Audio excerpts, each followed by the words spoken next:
Scottish Ghost Stories by Elliott O'Donnell. Case 1. The Death Bogle of the Crossroads and the Inextinguishable Candle of the Old White House, Pitlochry. Several years ago, bent on revisiting Perthshire, a locality which had great attractions for me as a boy, I answered an advertisement in a popular ladies' weekly. As far as I can recollect, it was somewhat to the effect: comfortable home offered to a gentleman, a bachelor, at moderate terms in an elderly Highland lady's house at Pitlochry. Must be a strict teetotaler, non-smoker. FM, box so-and-so. The naivety and originality of the advertisement pleased me. The idea of obtaining as a boarder a young man combining such virtues as abstinence from alcohol and tobacco amused me vastly. And then a bachelor too! Did she mean to make love to him herself? The sly old thing! She took care to insert the epithet elderly in order to avoid suspicion, and there was no doubt about it. She thirsted for matrimony. Being tabooed by all the men who had even as much as caught a passing glimpse of her, this was her last resource. She would entrap some unwary stranger, a man with money of course, and inveigle him into marrying her. And there rose up before me visions of a tall, angular, 40-year-old Scottish spinster with high cheekbones, virulent sandy hair, and brawny arms, the sort of woman that ought not to have been a woman at all, the sort that sets all my teeth on edge. Yet it was Pitlochry, heavenly Pitlochry, and there was no one else advertising in that town. That I should suit her in every respect but the matrimonial, I did not doubt. I can pass muster in any company as a teetotaler. I abominate tobacco, leastways it abominates me, which amounts to much about the same thing. And I am, or rather I can be, tolerably amenable, if my surroundings are not positively infernal, and there are no county council children within shooting distance. But for once, my instincts were all wrong. The advertiser, a Miss Flora Macdonald of Donald Murray House, did not resemble my preconception of her in any respect. She was of medium height and dainty build, a fairy-like creature clad in rustling silks with wavy white hair, bright blue eyes, straight, delicate features and hands, the shape and slenderness of which at once pronounced her a psychic. She greeted me with all the stately courtesy of the old school, and my portmanteau was taken upstairs by a solemn-eyed lad in the Macdonald tartan, and the tea-bell rang me down to a most appetizing repast of strawberries and cream, scones, and delicious buttered toast. I fell in love with my hostess.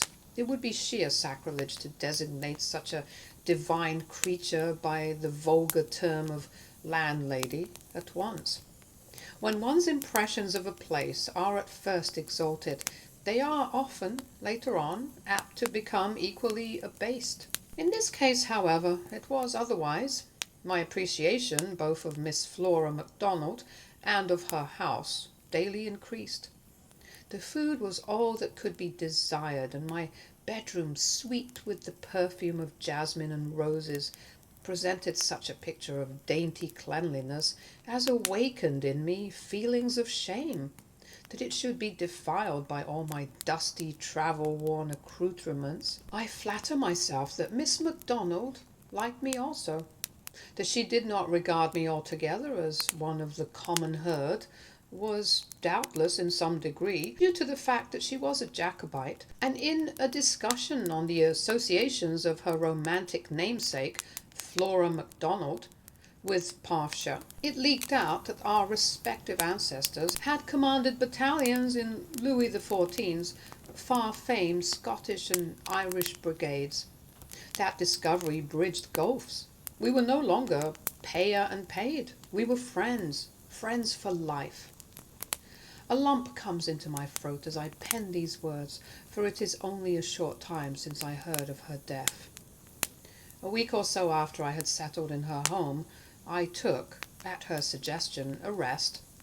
And I quite agree with her, it was a very necessary rest from my writing, and spent the day on Loch Tay, leaving again for Donald Murray House at 7 o'clock in the evening.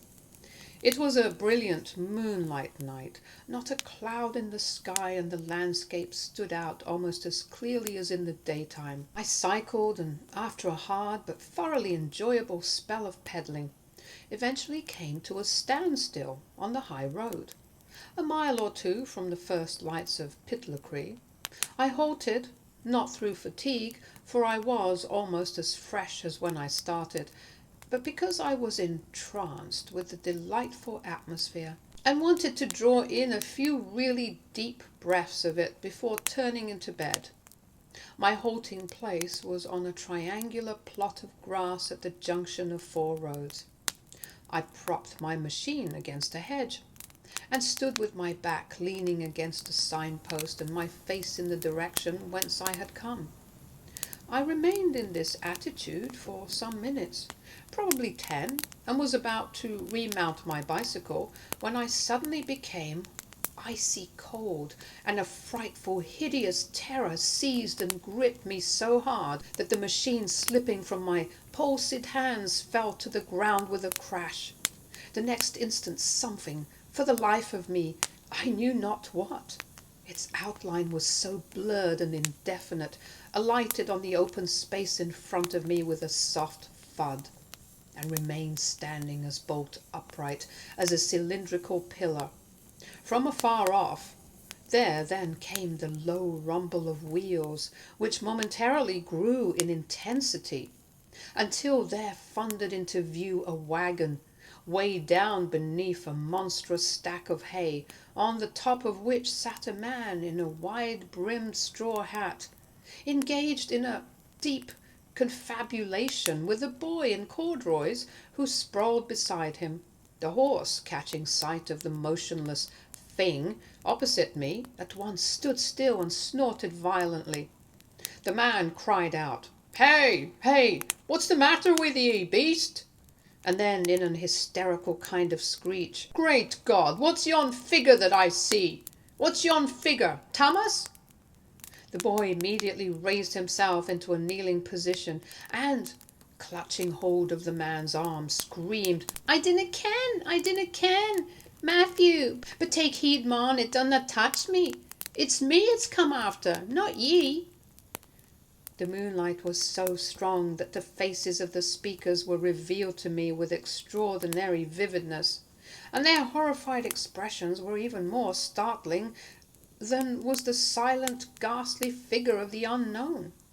The scene comes back to me here, in my little room in Norwood, with its every detail as clearly marked as on the night it was first enacted. The long range of cone-shaped mountains, darkly silhouetted against the silvery sky and seemingly hushed in gaping expectancy, the shining, scaly surface of some far-off tarn or river perceptible only at intervals, owing to the thick clusters of gently nodding pines, the whitewashed walls of cottages glistening amid the dark green denseness of the thickly leaved box trees, and the light, feathery foliage of the golden laburnum, the undulating meadows besprinkled with gorse and grotesquely moulded crags of granite, the dazzling white roads saturated with moonbeams, all were overwhelmed with stillness, the stillness that belongs, and belongs only, to the mountains and trees and plains, the stillness of Shadowland. I even counted the buttons, the horn buttons on the rustics' coats. One was missing from the man's, 2 from the boy's, and I even noted the sweat stains under the armpits of Matthew's shirt, and the dents and tears in Thomas's soft wide awake. I observed all these trivialities and more besides. I saw the abrupt rising and falling of the man's chest as his breath came in sharp jerks, the stream of dirty saliva that oozed from between his blackberry-stained lips and dribbled down his chin. I saw their hands. The man square-fingered, black-nailed, big-veined, shining with perspiration and clutching grimly at the reins.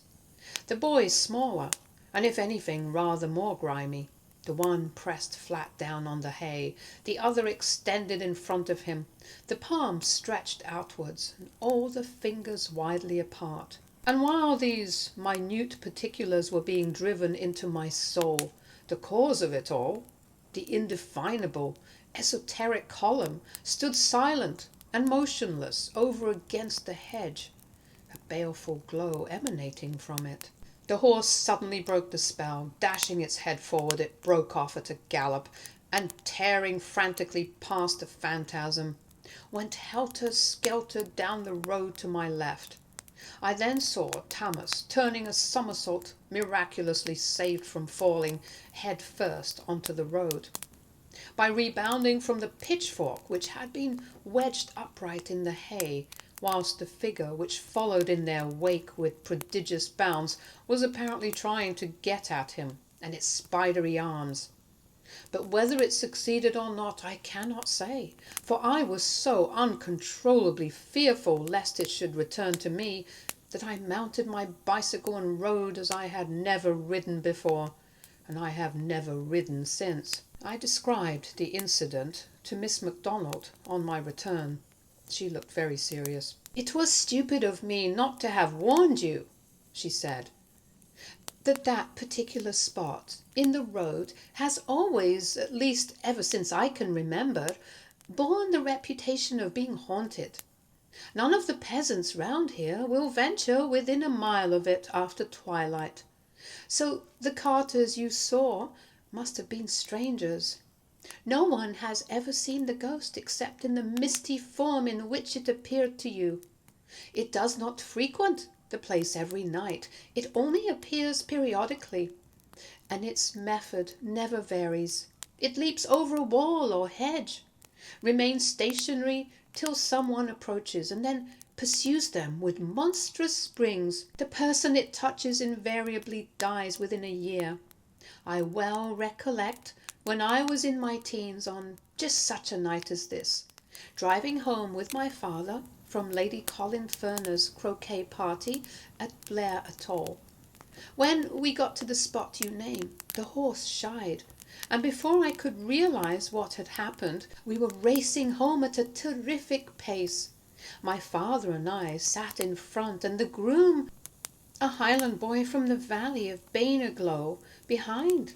Never having seen my father frightened, his agitation now alarmed me horribly, and the more so as my instinct told me it was caused by something other than the mere bolting of the horse. I was soon enlightened. A gigantic figure with leaps and bounds suddenly overtook us, and thrusting out its long thin arms, touched my father lightly on the hand, and then with a harsh cry, more like that of some strange animal than that of a human being, disappeared. Neither of us spoke till we reached home. I did not live here then, but in a house on the other side of Pitlochry, when my father, who was still as white as a sheet, took me aside and whispered, "Whatever you do, Flora, don't breathe a word of what happened to your mother, and never let her go along that road at night. It was the Death Bogle. I shall die within 12 months. And he did. Miss Macdonald paused. A brief silence ensued, and she then went on with all her customary briskness. "I cannot describe the thing any more than you can, except that it gave me the impression it had no eyes. But what it was, whether the ghost of a man, woman, or some peculiar beast, I could not, for the life of me, tell. Now, Mr. O'Donnell, have you had enough horrors for one evening, or would you like to hear just one more?" Knowing that sleep was utterly out of the question, and that one or two more thrills would make very little difference to my already shattered nerves, I replied that I would listen eagerly to anything she could tell me, however horrible. My permission thus gained, and gained so readily, Miss Macdonald, not without, I noticed, one or two apprehensive glances at the slightly rustling curtains, began her narrative, which ran, as nearly as I can remember, as follows. After my father's death, I told my mother about our adventure the night we drove home from Lady Colin Furness's party, and asked her if she remembered ever having heard anything that could possibly account for the phenomenon. After a few moments' reflection, this is the story she told me. The inextinguishable candle of the old white house. There was once a house known as the Old White House that used to stand by the side of the road, close to where you say the horse first took fright. Some people of the name of Halkett, relations of dear old Sir Arthur Halkett, and great friends of ours, used to live there. The house, it was popularly believed, had been built on the site of an ancient burial ground. Every one used to say it was haunted, and the Halketts had great trouble in getting servants. The appearance of the haunted house did not belie its reputation, for its grey walls, sombre garden, gloomy hall, dark passages and staircases, and sinister-looking attics could not have been more thoroughly suggestive of all kinds of ghostly phenomena.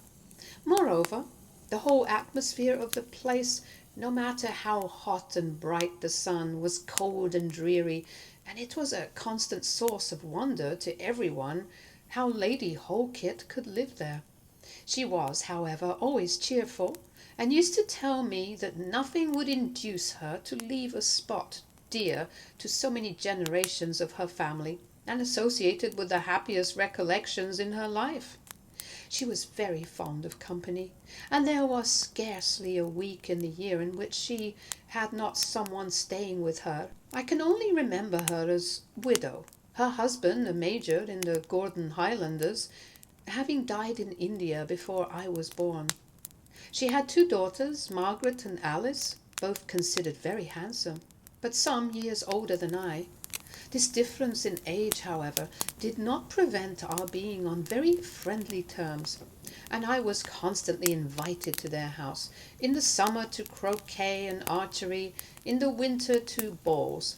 Like most elderly ladies of that period, Lady Halkett was very fond of cards, and she and my mother used frequently to play bezique and cribbage, whilst the girls and I indulged in something rather more frivolous. On those occasions the carriage always came for us at 10. Since my mother, for some reason or other, I had a shrewd suspicion it was on account of the alleged haunting, and would never return home after that time. When she accepted an invitation to a ball, it was always conditionally that Lady Halkett would put us both up for the night, and the carriage used then to come for us the following day, after 1 o'clock luncheon. I shall never forget the time I went to a dance at the Old White House. Though it is now rather more than 50 years ago, my mother had not been very well for some weeks, having, so she thought, taken cold internally. She had not had a doctor, partly because she did not feel ill enough, and partly because the only medical man near us was an apothecary, of whose skill she had a very poor opinion. My mother had quite made up her mind to accompany me to the ball, but at the last moment, the weather being appalling, she yielded to advice, and my Aunt Nora, who happened to be staying with us at the time, chaperoned me instead. It was snowing when we set out, and as it snowed all through the night and most of the next day, the roads were completely blocked, and we had to remain at the Old White House from Monday evening till the following Thursday. Aunt Nora and I occupied separate bedrooms, and mine was at the end of a long passage away from everybody else's. Prior to this, my mother and I had always shared a room, the only really pleasant one, so I thought, in the house, overlooking the front lawn. But on this occasion, there being a number of visitors belated like ourselves, we had to squeeze in wherever we could, and as my aunt and I were to have separate rooms, my aunt liking a room to herself, it was natural that she should be allotted the largest and most comfortable. Consequently, she was domiciled in the wing where all the other visitors slept, whilst I was forced to retreat to a passage at the other side of the house, where, with the exception of my apartment, there were none other but lumber rooms. All went smoothly and happily, and nothing interrupted the harmony of our visit till the night before we returned home. We had had supper. Our meals were differently arranged in those days, and Margaret and I were ascending the staircase on our way to bed, when Alice, who had run upstairs ahead of us, met us with a scared face. "Oh, do come to my room," she cried. "Something has happened to Mary." Mary was one of the housemaids. We both accompanied her, and on entering her room found Mary seated on a chair, sobbing hysterically. Only one had to glance at the girl to see that she was suffering from some very severe shock. Though normally red-cheeked and placid, in short, a very healthy, stolid creature, and the last person to be easily perturbed, she was now without a vestige of colour, whilst the pupils of her eyes were dilated with terror, and her entire body, from the crown of her head to the soles of her feet, shook as if with ague. I was immeasurably shocked to see her. "Why, Mary!" Margaret exclaimed. "Whatever is the matter? What has happened?" "It's the candle, miss," the girl gasped. "The candle in Miss Trevor's room. I can't put it out." "You can't put it out? Why, what nonsense!" Margaret said. "Are you mad?" "It is as true as I sit here, miss," Mary panted. "I put the candle on the mantelpiece where I set the room to rights, and when I had finished and come to blow it out, I couldn't. I blew and blew and blew, but it hadn't any effect. And then I grew afraid, miss, horribly afraid." And here she buried her face in her hands and shuddered.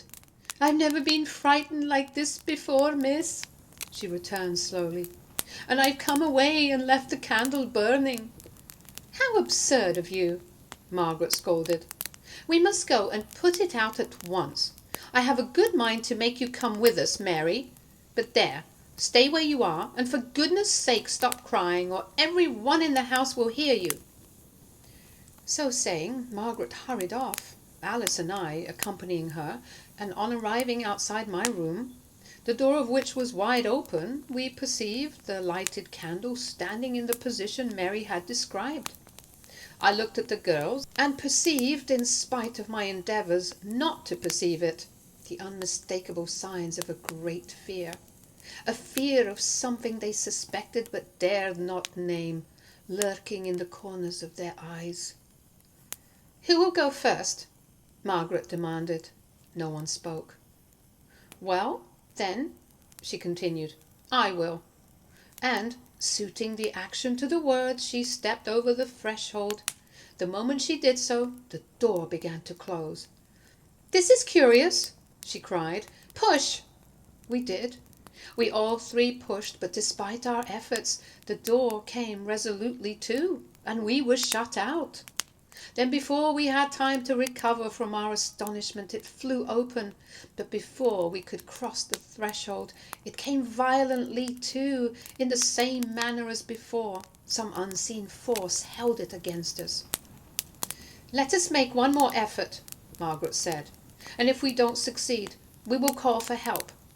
Obeying her instructions, we once again pushed. I was nearest to the handle, and in some manner, how none of us could ever explain, just as the door opened of its own accord, I slipped and fell inside.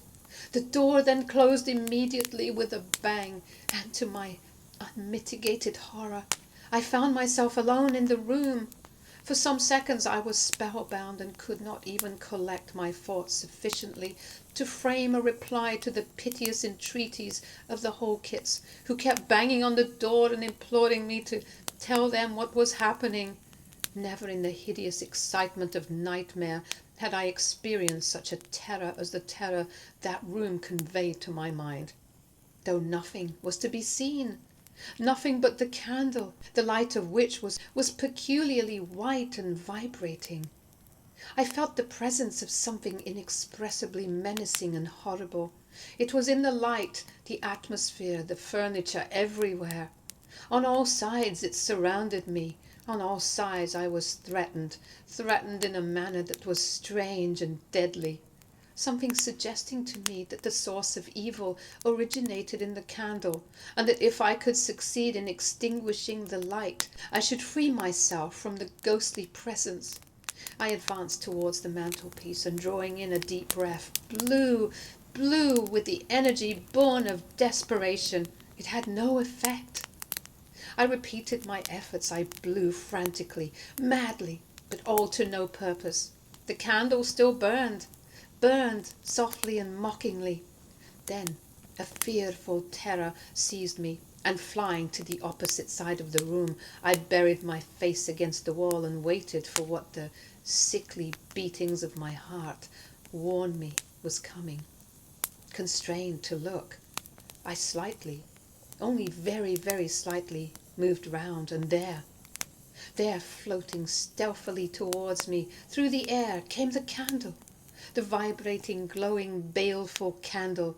I hid my face again and prayed God to let me faint.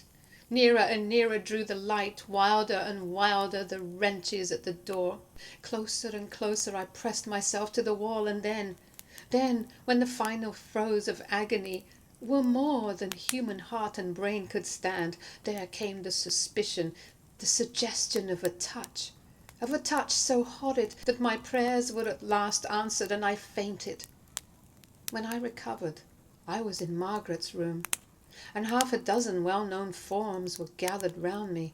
It appears that with the collapse of my body on the floor, the door that had so effectually resisted every effort to turn the handle immediately flew open, and I was discovered lying on the ground with the candle still alight on the ground beside me. My aunt experienced no difficulty in blowing out the refractory candle, and I was carried with the greatest tenderness into the other wing of the house, where I slept that night. Little was said about the incident next day, but all who knew of it expressed in their faces the utmost anxiety, an anxiety which, now that I had recovered, greatly puzzled me. On our return home, another shock awaited me.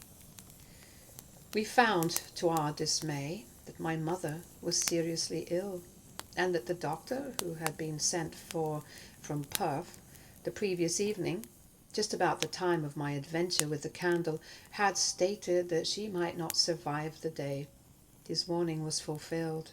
She died at sunset. Her death, of course, may have had nothing at all to do with the candle episode, yet it struck me then as an odd coincidence, and seems all the more strange to me after hearing your account of the bogle that touched your dear father in the road, so near the spot where the Holkit's house once stood. I could never discover whether Lady Holkit or her daughters ever saw anything of a superphysical nature in their house. After my experience, they were always very reticent on that subject, and naturally I did not like to press it. On Lady Holkit's death, Margaret and Alice sold the house, which was eventually pulled down, as no one would live in it, and I believe the ground on which it stood is now a turnip field. That, my dear, is all I can tell you. Now, Mr. O'Donnell, Miss Macdonald added, having heard our experiences, my mother's and mine, what is your opinion? Do you think the phenomenon of the candle was in any way connected with the bogle both you and I have seen? Or are the hauntings of the old White House entirely separate from those of the road? Case 2. The top attic in Pringle's Mansion, Edinburgh. A charming lady, Miss South, informs me that no house interested her more as a child than Pringle's Mansion, Edinburgh. Pringle's Mansion, by the by, is not the real name of the house, nor is the original building still standing. The fact is, my friend has been obliged to disguise the locality for fear of an action for slander of title, such as happened in the Egham case of 1904 to 1907. Miss South never saw, save in a picture, the house that so fascinated her, but through repeatedly hearing about it from her old nurse, she felt that she knew it by heart, and used to amuse herself hour after hour in the nursery, drawing diagrams of the rooms and passages, which, to make quite realistic, she named and numbered. There was the Admiral's room, Madame's room, Miss Ophelia's room, Master Gregory's room, Letty's, the nurse's, room, the cook's room, the butler's room, the housemaid's room, and the haunted room. The house was very old, probably the 16th century, and was concealed from the thoroughfare by a high wall that enclosed it on all sides. It had no garden, only a large yard, covered with faded yellow paving stones, and containing a well with an old-fashioned roller and bucket. When the well was cleaned out, an event which took place periodically on a certain date, every utensil in the house was called into requisition for ladling out the water, and the Admiral, himself supervising, made every servant in the establishment take an active part in the proceedings.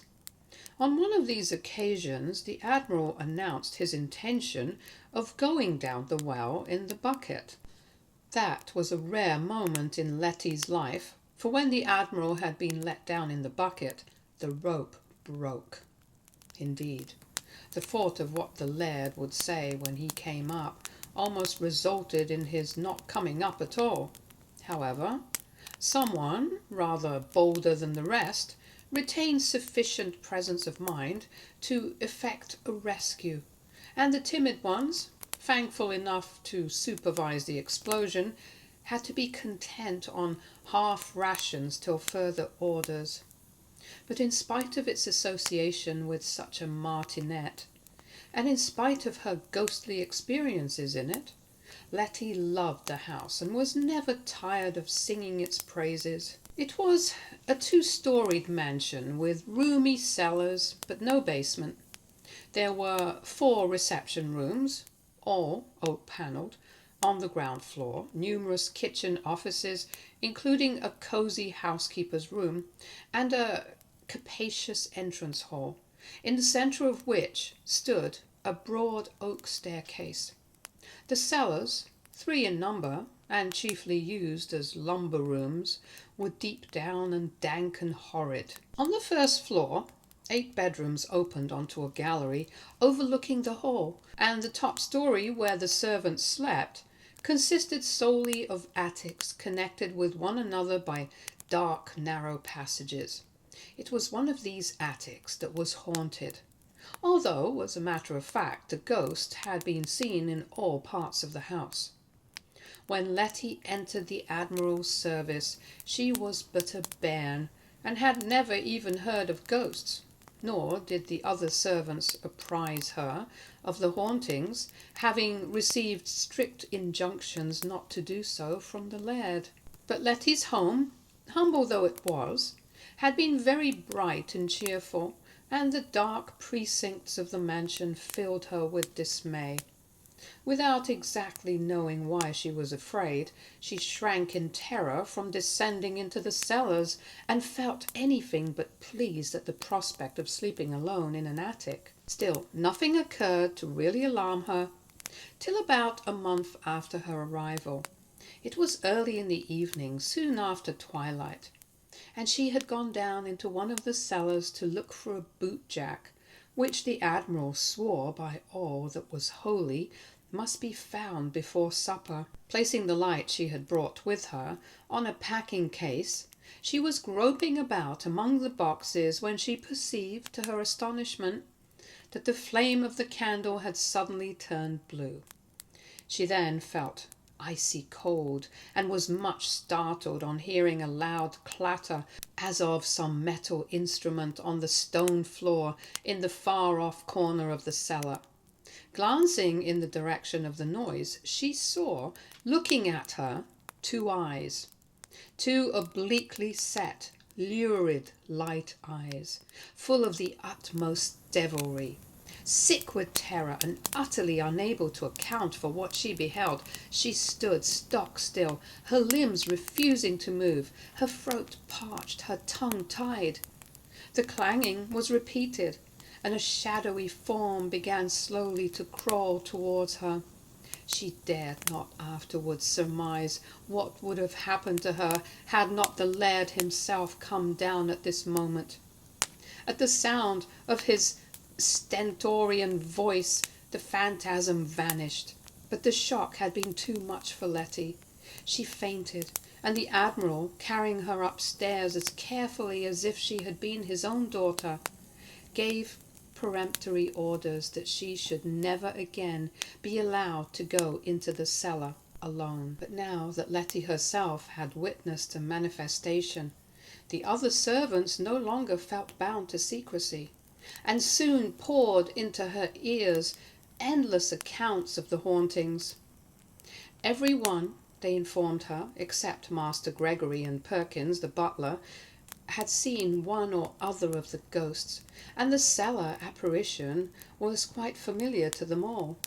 They also declared that there were other parts of the house quite as badly haunted as the cellar, and it might have been partly owing to these gruesome stories that poor Letty always felt scared when crossing the passages leading to the attics.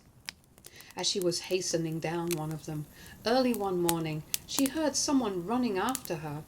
Thinking it was one of the other servants, she turned round, pleased to think that someone else was up early too, and saw to her horror a dreadful-looking object that seemed to be partly human and partly animal. The body was quite small, and its face bloated and covered with yellow spots. It had an enormous animal mouth, the lips of which, moving furiously without emitting any sound, showed that the creature was endeavouring to speak but could not. The moment Letty screamed for help, the phantasm vanished. But her worst experience was yet to come. The spare attic, which she was told was so badly haunted that no one would sleep in it, was the room next to hers. It was a room Letty could well believe was haunted, for she had never seen another equally gloomy. The ceiling was low and sloping, the window tiny, and the walls exhibited all sorts of odd nooks and crannies. A bed, antique and worm-eaten, stood in one recess, a black oak chest in another, and at right angles with the door, in another recess, stood a wardrobe that used to creak and groan alarmingly every time Letty walked along the passage. Once she heard a chuckle, a low diabolical chuckle, which she fancied came from the chest, and once when the door of the room was opened she caught the glitter of a pair of eyes, the same pale malevolent eyes that had so frightened her in the cellar. From her earliest childhood, Letty had been periodically given to the somnambulism, and one night, just about a year after she went into service, she got out of bed and walked in her sleep into the haunted room. She awoke to find herself standing cold and shivering in the middle of the floor, and it was some seconds before she realized where she was. Her horror, when she did discover where she was, is not easily described. The room was bathed in moonlight, and the beams falling with noticeable brilliancy on each piece of furniture the room contained, at once riveted Letty's attention, and so fascinated her that she found herself utterly unable to move. A terrible and most unusual silence predominated everywhere, and although Letty's senses were wonderfully and painfully on the alert, she could not catch the slightest sound from any of the rooms on the landing. The night was absolutely still. No breath of wind, no rustle of leaves, no flapping of ivy against the window. Yet the door suddenly swung back on its hinges and slammed furiously. Letty felt that this was the work of some supernatural agency, and, fully expecting that the noise had awakened the cook, who was a light sleeper, or pretended she was, listened in a fever of excitement to hear her get out of bed and call out. The slightest noise and the spell that held her prisoner would, Letty felt sure, be broken. But the same unbroken silence prevailed.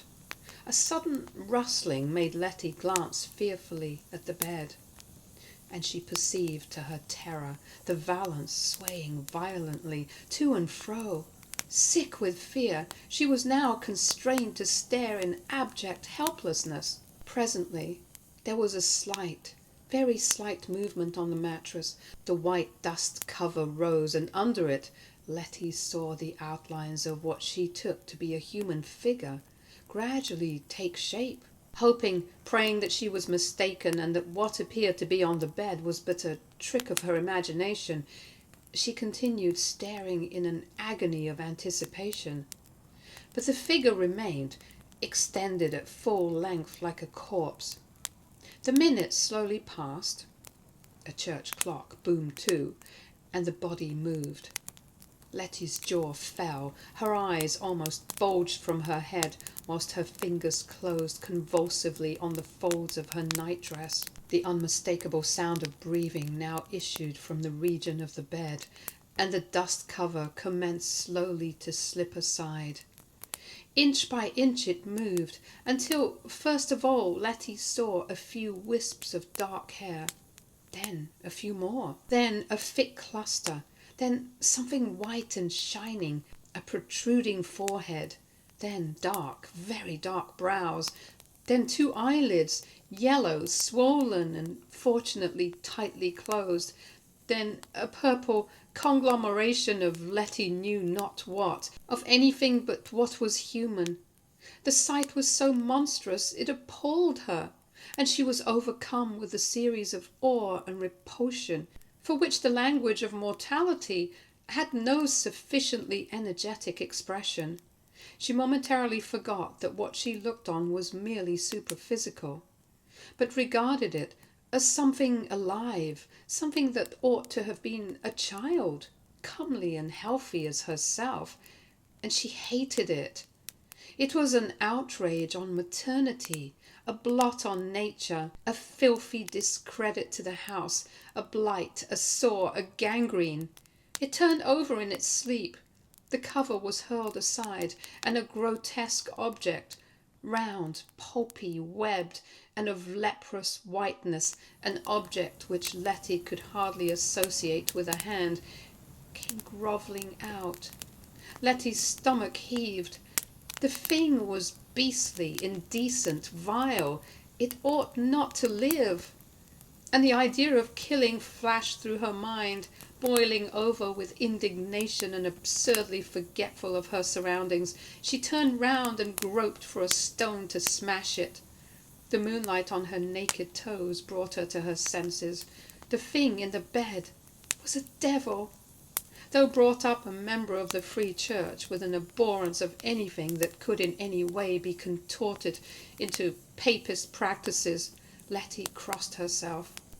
As she did so, a noise in the passage outside augmented her terror. She strained her ears painfully, and the sound developed into a footstep, soft, light, and surreptitious. It came gently towards the door.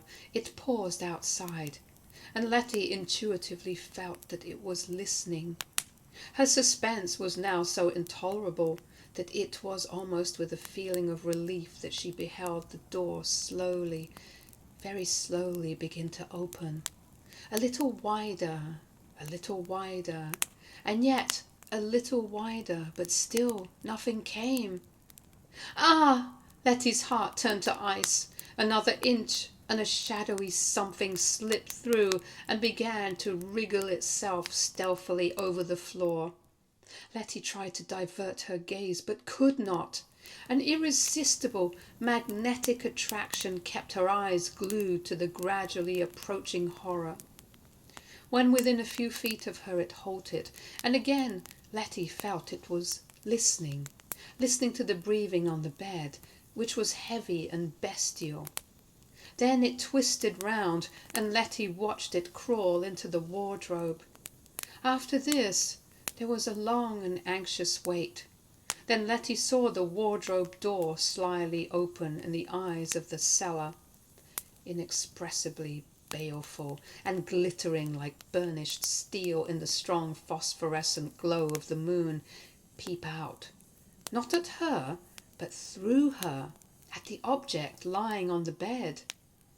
There were not only eyes this time, but a form, vague, misty, and irregular, but still with sufficient shape to enable Letty to identify it as that of a woman, tall and thin, and with a total absence of hair, which was emphasized in the most lurid and ghastly fashion. With a snake-like movement, the evil thing slithered out of the wardrobe, and gliding past Letty, approached the bed. Letty was obliged to follow every proceeding. She saw the thing deftly snatch the bolster from under the sleeping head, noted the gleam of hellish satisfaction in its eyes as it pressed the bolster down, and watched the murdered creature's contortions grow fainter and fainter until they finally ceased. The eyes then left the room, and from afar off, away below in the abysmal cellars of the house, came the sound of digging, faint, very faint, but unquestionably digging. This terminated the grim, phantasmal drama for that night at least, and Letty, chilled to the bone but thoroughly alert, escaped to her room. She spent her few remaining hours of rest, wide awake, determining never to go to bed again without fastening one of her arms to the iron staples. With regard the history of the house, Letty never learned anything more remarkable than that, long ago, an idiot child was supposed to have been murdered in the haunted attic. By whom, tradition did not say. The Admiral and his family left Pringle's mansion the year Letty became Miss South's nurse, and as no one would stay in the house, presumably on account of the hauntings, it was pulled down, and an inexcusably inartistic edifice was erected in its place. Case 3. The bounding figure of a house near Buckingham Terrace, Edinburgh. No one is more interested in psychical investigation work than Miss Torfrida Vincent, one of the 3 beautiful daughters of Mrs. H.D.B. Vincent, who is herself still in the heyday of life, and one of the loveliest of the society women I have met. Though I have known her sisters several years, I only met Torfrida for the first time a few months ago, when she was superintending the nursing of her mother, who had just undergone an operation for appendicitis. One day, when I was visiting my convalescent friend, Torfrida informed me that she knew of a haunted house in Edinburgh, a case which she felt sure would arouse my interest and enthusiasm. It is unfortunate, she added somewhat regretfully, that I cannot tell you the number of the house, but as I have given my word of honour to disclose it to no one, I feel sure you will excuse me. Indeed, my friends, the Gordons, who extracted the promise from me, have got into sad trouble with their landlord for leaving the house under the pretext that it was haunted, and he has threatened to prosecute them for slander of title. The house in question has no claim to antiquity. It may be 80 years old, perhaps a little older, and was, at the time of which I speak, let out in flats. The Gordons occupied the second story. The one above them was untenanted and used as a storage place for furniture. The first floor and ground floor were divided into chambers and offices. They had not been in their new quarters more than a week, when Mrs. Gordon asked the night porter who it was that made such a noise, racing up their stairs between 2 and 3 in the morning. It had awakened her every night, she told him, and she would be glad if the disturbance were discontinued. I am sorry, madam, but I cannot imagine who it can be. Of course it may be someone next door. Sounds are so often deceptive. No one inhabits the rooms above you. But Mrs. Gordon was not at all convinced, and made up her mind to complain to the landlord should it occur again. That night nothing happened, but the night after she was roused from her sleep at 2 o'clock by a feeling that something dreadful, some dire catastrophe, was about to take place. The house was very still, and beyond the faraway echoes of a policeman's patrol on the hard pavement outside, nothing, absolutely nothing, broke the universal and, as it seemed to her, unnatural silence. Generally, at night time, there are sounds one likes to assure oneself are too trivial to be heard during the day. The creaking of boards, stairs, nearly always stairs, and the tapping of some leaf, of course some leaf, at the windows. Who has not heard such sounds, and who in his heart of hearts has not been only too well aware that they are nocturnal, exclusively nocturnal? The shadows of evening bring with them visitors, prying, curious visitors, grim and ghastly visitors, grey, esoteric visitors, visitors from a world seemingly inconsequent, wholly incomprehensible. Mrs. Gordon did not believe in ghosts. She scoffed at the idea of ghosts, and, like so many would-be wits, unreasonably brave by day and the reverse by night, had hitherto attributed banshees and the like to cats and other animals. But now when all was dark, pitch dark and hushed, and she, for aught she knew to the contrary, the only one in that great rambling building awake, she reviewed again and again in her mind that rushing up the stairs. The wind! It could not have been the wind. The wind shuts doors and rattles windows and moans and sighs and howls and screeches, but it does not walk the house in boots. Neither do rats. And if she had imagined the noises, why did she not imagine other things? Why, for example, did she not see tables dance and tea-urns walk? All that would be fancy, unblushing, genuine fancy, and if she conjured up one absurdity, why not another? That was a conundrum for any skeptic. Thus did she argue, naturally and logically, in the quiet, sensible fashion of a lawyer or a scientist. Yet, all the while, her senses told her that the atmosphere of the house had undergone some profoundly subtle and unaccountable change. A change that brought with it a presence, at once sinister and hostile. She longed to strike a light and awake one of her daughters, Diana by preference, since Diana was the least likely to mind being disturbed, and had the strongest nerves. She made a start, and loosening the bedclothes that she always liked tightly tucked round her, thrust out a quivering toe. The next instant she drew it back with a tiny gasp of terror. The cold darkness without had suggested to her mind a great horny hand, mouth-shaped and murderous, that was lying in wait to seize her. A deadly sickness overcame her, and she lay back on the pillow, her heart beating with outrageous irregularity and loudness.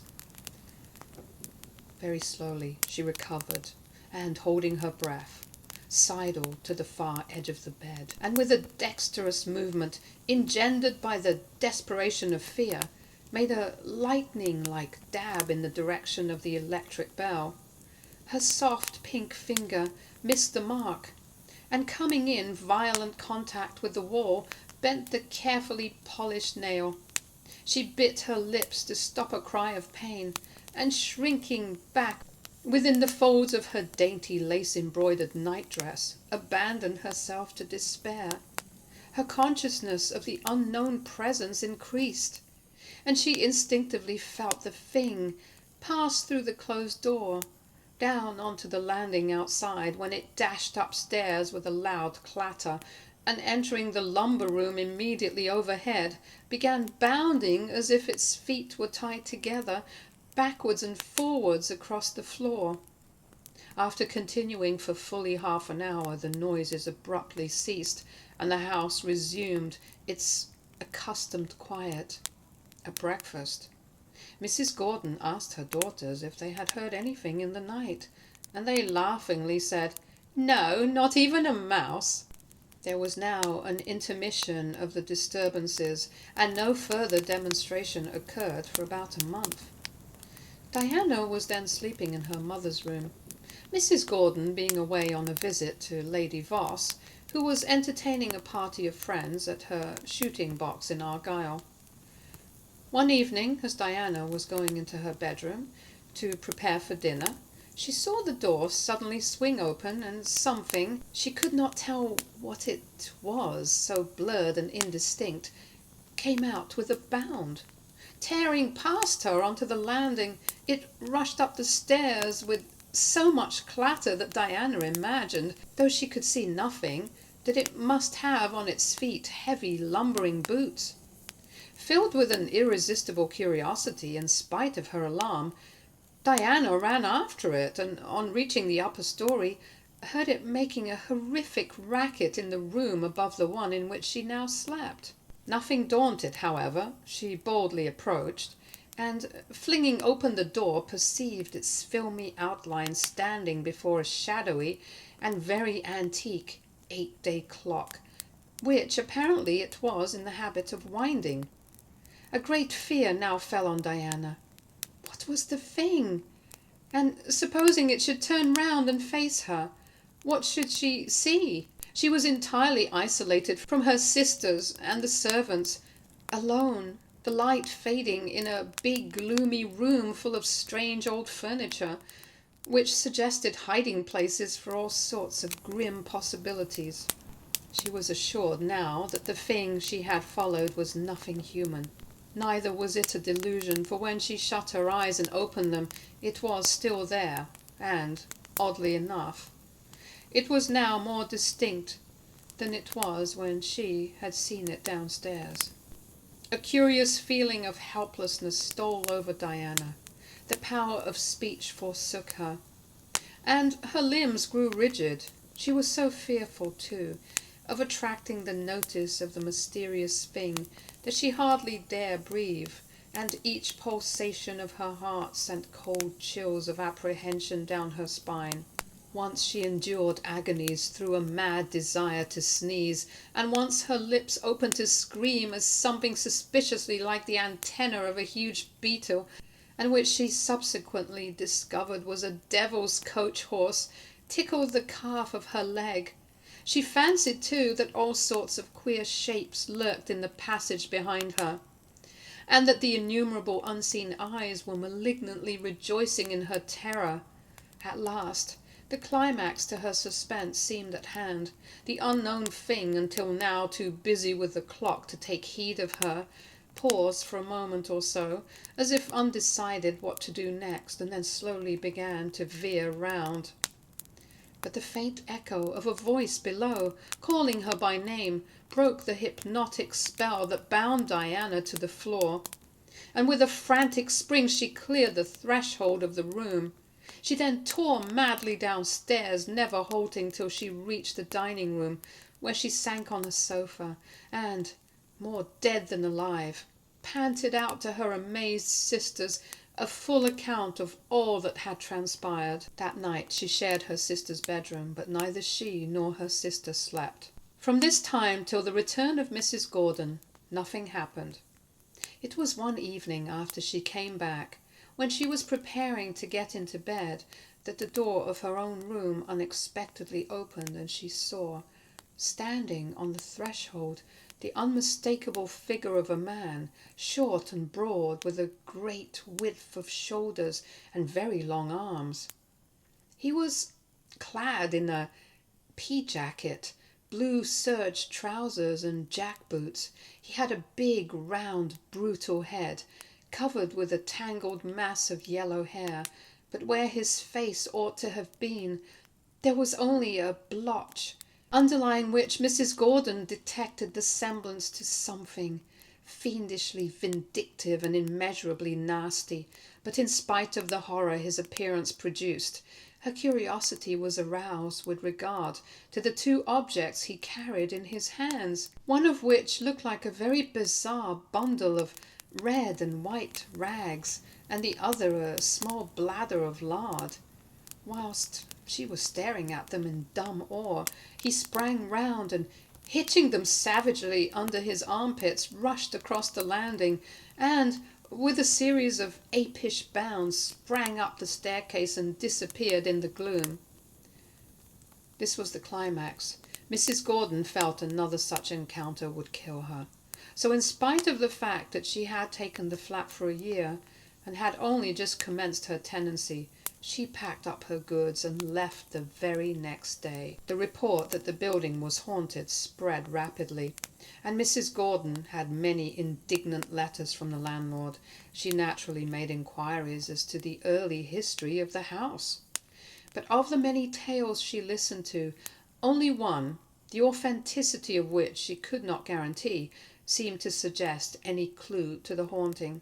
It was said that a retired captain in the merchant service many years previously had rented the rooms she had occupied. He was an extraordinary individual, and despite the fact that he had lived so far inland, would never wear any but nautical clothes, blue jersey and trousers, reefer coat and jackboots. But this was not his only peculiarity. His love of grog eventually brought on delirium tremens, and his excessive irritability in the interval between each attack was a source of anxiety to all who came in contact with him. At that time, there happened to be a baby in the rooms overhead, whose crying so annoyed the captain that he savagely informed its mother that if she did not keep it quiet, he would not be answerable for the consequences. His warnings having no effect, he flew upstairs one day when she was temporarily absent, and snatching up the bread knife from the table, decapitated the infant. He then stuffed both its head and body into a grandfather's clock, which stood in one corner of the room, and, retiring to his own quarters, drank till he was insensible. He was, of course, arrested on a charge of murder, but being found insane, he was committed during His Majesty's pleasure to a lunatic asylum. He eventually committed suicide by opening an artery in his leg with one of his fingernails. As the details of this tragedy filled in so well with the phenomena they had witnessed, the Gordons could not help regarding the story as a very probable explanation of the hauntings.